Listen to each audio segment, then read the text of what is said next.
Chapter 23 Epilogue Asya A Knock in the Night.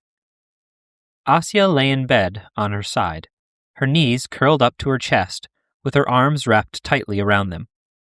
Tears silently dropped from her wide-open eyes and soaked into the rough cloth of her hay-stuffed pillow. The light of a nearly full moon shone through the gaps of the window shutters and illuminated the rough-hewn boards and curtains that each made up two of the walls of her little bedroom. This limited privacy was new, something that her father had set up after she had returned from the dungeon, from Tega, and from the horrors that she had witnessed there. At first, she had thought her father had done it from the minuscule reserve of kindness that could be scraped out of the crevices of his rocky heart, but after our particularly jarring conversation with her mother, where she had been asked if she could try and cry a little softer to not disturb the woman's sleep, she had realized that he had a far more self-serving purpose. The thick fabric somewhat muted her noisy sorrow. Besides that, she was sure that her parents didn't want to watch her cry herself to sleep every night, or see her wake up screaming in horror from a memory-fueled nightmare. It had always made them visibly uncomfortable. Asya still appreciated it, even if it wasn't the at-long-last proof of her parents' love that she had originally hoped it was. For the first time in her life, she had a space, albeit an incredibly small one, that was hers and only hers, which was good, since the only person that she had ever wanted to be hers and only hers was leaving in the morning, probably forever, and he hadn't even said goodbye. The slow trickle of tears became a stream, and her breathing became unsteady, but she didn't make a sound. Not this time. She would let her parents rest in peace, not out of love or even duty, but because now she was quite sure she would be staying with them for far longer than she had ever feared. She couldn't afford to wear their patience thin because if she did, she wouldn't have anywhere to go. The rushing tears slowly diminished, until they were once again only a trickle. Why had she found out about Dre leaving from his mother? Not even from her own mother, who had apparently known for days. Why hadn't Dre come to her? She was so angry and disgusted with him for how he had treated her for the past year, for what he had done in the dungeon, for what he wanted his future to be, for believing her when she had told him that she never wanted to see him again. But even so, she missed him desperately. Asya let out a small gasp when a light knocking sound from the direction of the window broke the silence of her ruminations. She stayed still and listened hard until a few moments later, the knocking sound returned, and this time, since she was paying proper attention, she recognized the distinctive pattern, and her emotions flared in an inconvenient and confusing way. It was an unfortunate thing she experienced every time she saw Dre ever since she was just a little kid, but now, after everything that had happened, her emotions were even more jumbled and chaotic. She lifted her thin blanket, then sat up and placed her bare feet on the chilly wooden floor. Her heart beat violently against her ribcage. Whether out of fear, excitement, anger, or passion, she couldn't tell. Probably some tangled mess of all of them. She crept forward until she was right in front of the window. She waited until the timid knocking returned once more. Knock, knock, knock, knock, knock, knock, knock, knock, knock. She hesitated, but then reached out her fist and rapped the return pattern ever so quietly upon the window frame. Knock, knock, knock, knock, knock, knock, knock, knock, knock, knock. There was a pause, and then Dre's voice. Dre's frustrating, beautiful, obnoxious, reassuring voice, barely loud enough to be heard over the sound of the wind, made its way softly through the gaps in the window. I know that you said you didn't want to see me again, and you don't have to, but I need to talk with you, or at the very least talk to you. He paused, seemingly waiting for some response from her, a blessing that she was not planning to bestow. She couldn't help but smirk as he coughed awkwardly before continuing. I needed to let you know that I'm leaving Naridni, for a while at least. Adian asked me to join him and a couple random girls that he just met as they traveled to Davidrit. He laughed, but it sounded fake to her ears, which were well versed in Dre-ese. I've played back his invitation in my head countless times, though, and he very clearly was not inviting me to join his team, but only to travel with them. I'm pretty sure he just wants to take advantage of my pack. But maybe it shouldn't frustrate me. It's what my class is for, after all. Even if I have found some interesting advantages to it, at its core, My class is about carrying other people's stuff." Dre paused, and Asia had to restrain herself from comforting him, even though she was still plenty angry with him. It had become a habit over the past year after all. Instead, she used the time to turn, place her back against the wall, then bring up her knees and hug them to her chest. There was a light rustling and scraping sound from directly behind her, and she imagined Dre leaning with his leg back directly opposite hers, one knee up and the other leg outstretched. He was probably picking at the long grass that her father allowed to grow around the outside of the house, and that she hadn't had the motivation to trim. After only a few moments, he started speaking again. "I really thought that he would invite me to join his team even after everything. When he and my parents first found me in the woods, after I knocked myself out on that branch trying to find herbs to save you." Asia couldn't help but smile at both the ridiculousness but also the sweetness of the scene his words painted in her mind. She had heard the story before, and each time it made her laugh. She suppressed a giggle this time, though, as Dre continued. "When they found me, Adian had made it seem like there was at least a chance, and I thought that as time passed that likelihood would only grow, but he seems to get angrier at me every day, which I guess I can understand. I never told you, did I? The first one, the one with the armor, he was Adian's friend. His name was Gavin. And before him, right after we entered the dungeon, Marcia, Miena, and Olive, more of his old squad, they died protecting me. So he has every right to hate me, but I thought Adian was above such human failings. He seemed larger than life. He still does, but it turns out that he's human after all." He was silent for a while before he made a disgusted-sounding noise. "Listen to me, complaining about my problems as always. I don't know how you stand it. But anyways, like I was saying, I'm leaving Neridny for a while. Even though I doubt I will join Adian's team, Davidorit is the best place for me to go and join a different team, with the famous twin dungeons there. I'm sure there are lots of adventuring teams, big ones, where I can carry lots of gear and stay safe while I level up and earn some coins, silver and gold ones if I'm lucky. Then I'll come back, and I'm hoping that you'll be here, waiting for me." Asia snorted aloud as frustration that had been building throughout this little one-sided conversation overflowed. "If you have something to say, then say it, Asia, please." Asia stretched out her legs and crossed her arms. "Is that really all you came here to say? That you were leaving and that I should wait for you?" she whispered harshly, but then froze at the sound of one of her parents shifting in their sleep on the other side of the thick curtain. She didn't dare to breathe, not until the soft snoring picked back up. Dre didn't respond for a long time after that, and Asia wasn't sure if he was just being extra cautious to not wake her parents, or if he didn't know what to say. But eventually he let out a soft sigh. "No, I have so much to say. I planned to say so much, but the words just aren't coming out right." Asia let the silence grow heavy before she asked the question that had been driving her crazy ever since learning of Dre's impending departure. "Did you ever even think to invite me to come with you?" "Of course. That was my first thought. But then I remembered that you said you never wanted to see me again. But then I realized that you were just angry and that you probably didn't mean that.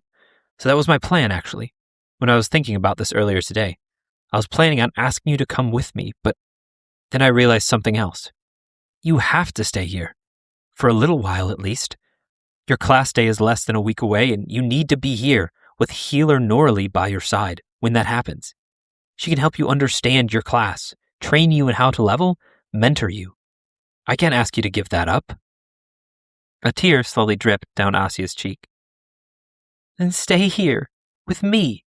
I guarantee you can make loads of coin transporting goods, even while staying close by. I mean, how much does it cost to pay a full team of common laborers to drag a wagon from here to Raven?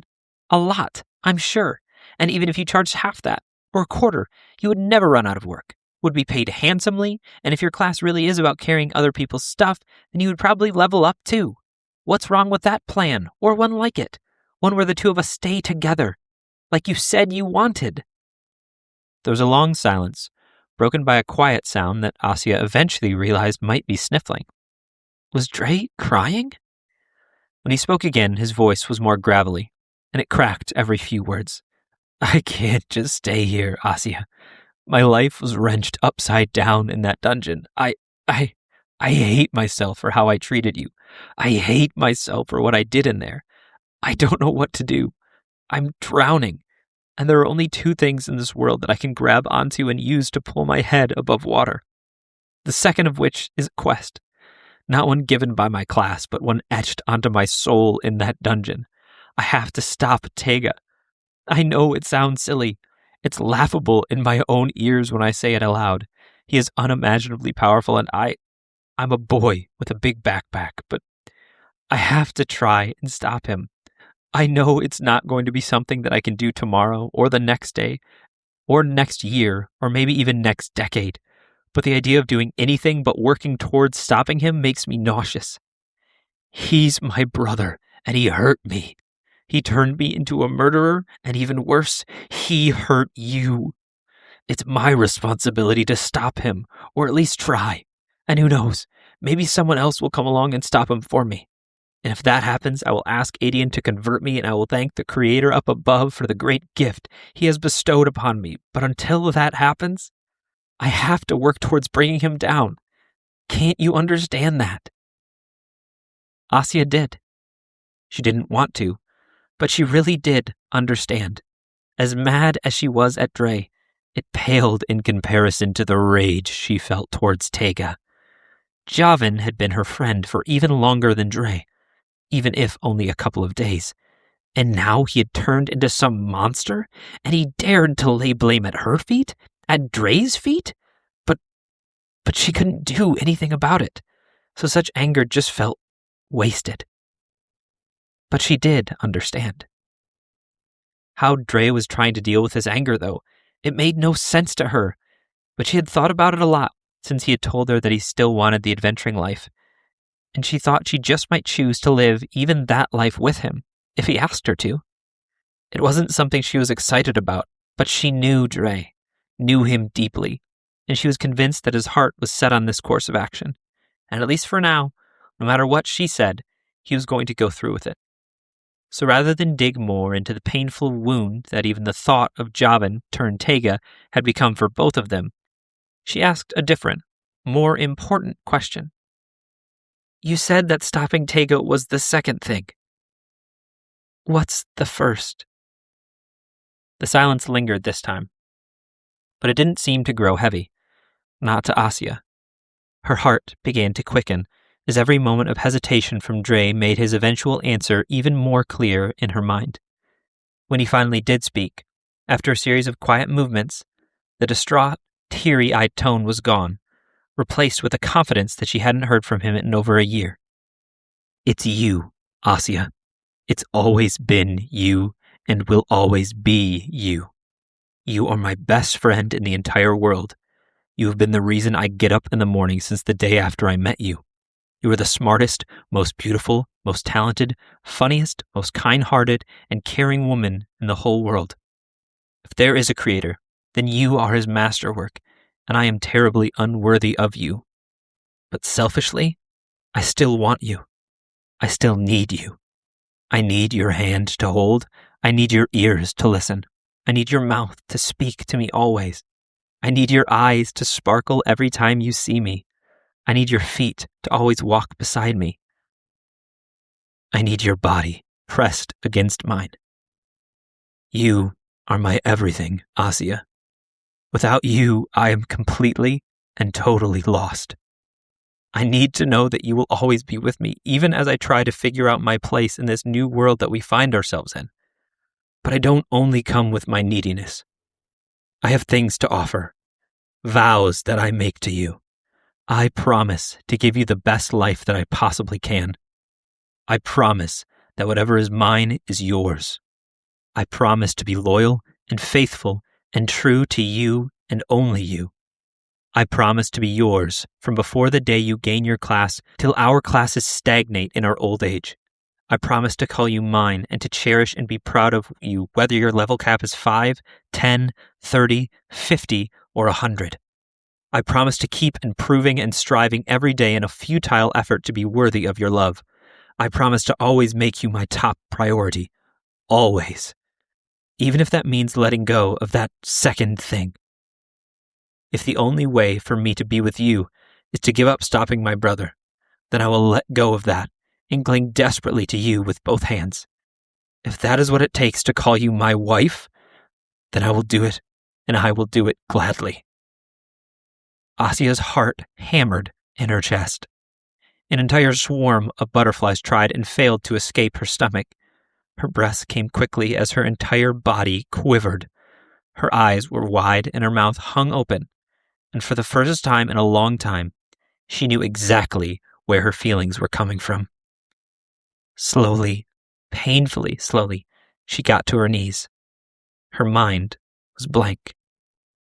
She had just heard the answer to 1,000 prayers, and 1,000 dreams had come to fruition, but somehow she had no words to speak. She rose to her feet and turned towards the window. It had finally happened. She hesitantly pulled the window shutters open, and a cold breeze blew her white nightgown tight across her body. She shivered, but not from the wind. She looked outside, and there, in the calm moonlight, was Dre. She focused on every detail and tried to burn the sight of him deep into her mind so that she would never forget it. He kneeled on one knee in front of her window. He wore brown boots, tan pants, and a billowy white shirt. The wind tousled his short, light brown hair, but the rest of him seemed solid and strong. She'd almost forgotten how much his class had changed him. Even kneeling, he was at least as tall as she was, and his shoulders seemed broad enough for 2 men. But these details were all secondary to his face. His strong features were softened by the wet gleam in his eyes, and his tight smile and slightly raised eyebrows spoke to her of nervousness tempered by hope. He was the most beautiful, glorious, magnificent figure that she had ever seen, and her whole body tingled at the sight of him. More than anything else, though, her eyes were drawn to his strong, outstretched hands that held a brilliant, multicolored woven cord, his hand-fasting ribbon that had been lovingly weaved by his mother long before the day of his birth. She recognized it. He had shown it to her years ago when he had first promised to make her his wife. Asia turned in a rush and raced over to the small chest at the foot of her bed.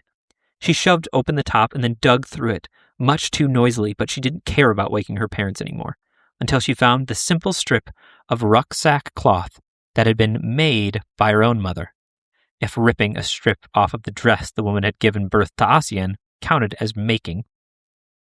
She dashed back to the window. Dre was standing now, close, so close. His nose would have been pressed against the shutters if they were closed. She froze, and for the first time since she had opened the window, she actually thought, should they really do this?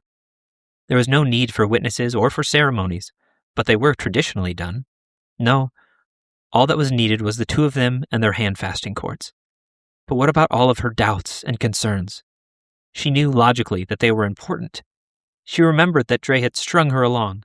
She remembered what he had done in the dungeon, but now, at this moment, all she could think of was that he had done it all for her. He had pushed her away to try and protect her from what he feared would be his own failure. He had killed those men and created those monsters to save her life. That was love. The greatest of love, wasn't it? She was scared of the future, scared of what life would bring, but wasn't she even more terrified of suffering through a life where Dre wasn't hers? So she answered her own question by reaching her hand towards Dre and tentatively draping the sorry cloth of her own hand-fasting ribbon across her arm. Dre did the same with his, and then the 2 of them slowly reached out and grasped each other's forearms. Dre's hands easily wrapped around hers, while she couldn't even reach halfway around the corded muscles of his wrist. His skin burned, and everywhere it made contact with her, her own skin prickled almost painfully. The 2 of them both reached out, over top of each other's arms, and grasped one end of each other's cord. They pulled it up and over until the cords were tight against the skin. Then they, admittedly slightly awkwardly, overlapped the 2 cords and pulled them tight, forming a knot. They repeated the process with the other ends of the cord, and the result was their arms grasped together and the cord wrapped tightly around them. She met eyes with Dre and matched his own brilliant, nearly stupefied smile. It was said that the tighter the hand-fasting cords were tied, the stronger the relationship would grow. And theirs were tight. Oh, so tight. Nearly painfully so. She leaned in and whispered, "I was just scared before. You don't have to let go. I will be an adventurer's wife if that is what you want. I will be whatever you want me to be." Then she pulled with her right arm that was bound together with his and tried to bring him inside, through the window. He didn't budge, and slowly shook his head from side to side. Then he leaned in and grabbed her with both hands around her hips. She gasped quietly as he lifted her bodily out of the window, drew her close until she was pressed against him, and then slowly lowered her to the ground. He leaned in, kissed her ear, and whispered, "Our marriage bed is so much bigger out here." The end of Fear the Spring, Heroes of Astiverin Origins Arc, Book 1.